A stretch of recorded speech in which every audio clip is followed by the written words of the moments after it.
in life. Some people have the eye of the tiger. I have the eye of the loon.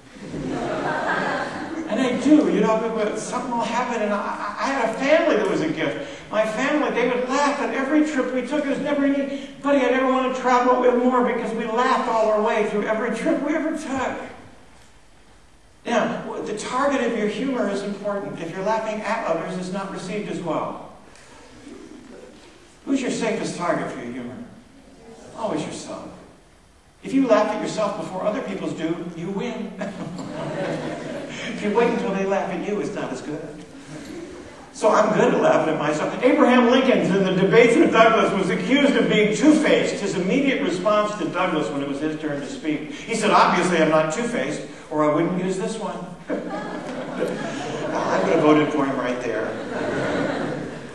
He was challenged to a duel by a Southern senator. He accepted under the conditions. I picked the weapon and the location.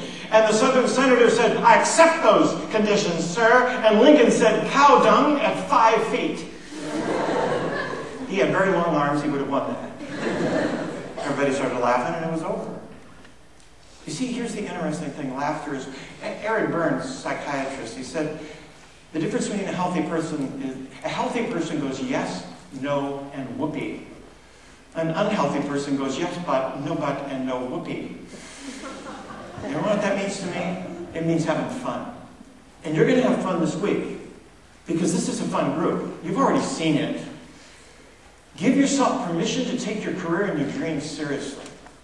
But at the same time, take everything else with that great sense of humor that comes. I was doing a program for Marriott Hotels, 1,000 people. And I was talking about a subject I hadn't thought about in a while. And so I all of a sudden said, well, I got to go to the bathroom because I can get a little cubicle there and I can prepare. So I'm in my stall. I'm on the pot.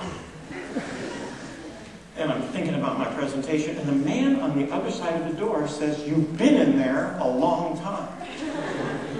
Now, I don't know about you, but I've never had that happen prior to that. Most people are a little more polite. They wait. But I had been there a long time, so I felt a little guilty. So I said, is that a problem? Because there were other stalls. I couldn't figure it out. And he said, yes, and you better get out of there right now. Now I was concerned. Do they have monitors here? A certain time limit you have? I couldn't figure it out, but I was done. And I was going to be speaking, so I got my pants on. I opened the door, and here are 2 security guards. And I said, what in the world is the problem? He said, this is the woman's restroom.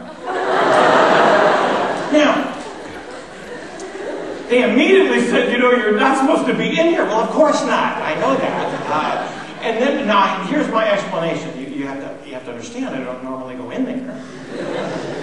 But they didn't have the stick figures or men or women. They didn't have anything like that. It was a motif from Vegas. So they had a king of spades and the queen of spades. Now, you tell me, if you're moving fast, those look a lot alike. And I had just gone, I wasn't looking for a urinal. I got into this thing, and I get in there. Now I had 10 minutes before I'm speaking to 1,000 people. And these guys are sitting there going, no, you know, this is where we're going to have to go through. I said, look, I am your speaker. And they said, oh, that can't be. The guy said, it is. I saw his picture out there. I got down on my knees in the women's restroom, and I said, let me tell it first. And they said, oh, I got to see it. They had the entire security department in the back of the room.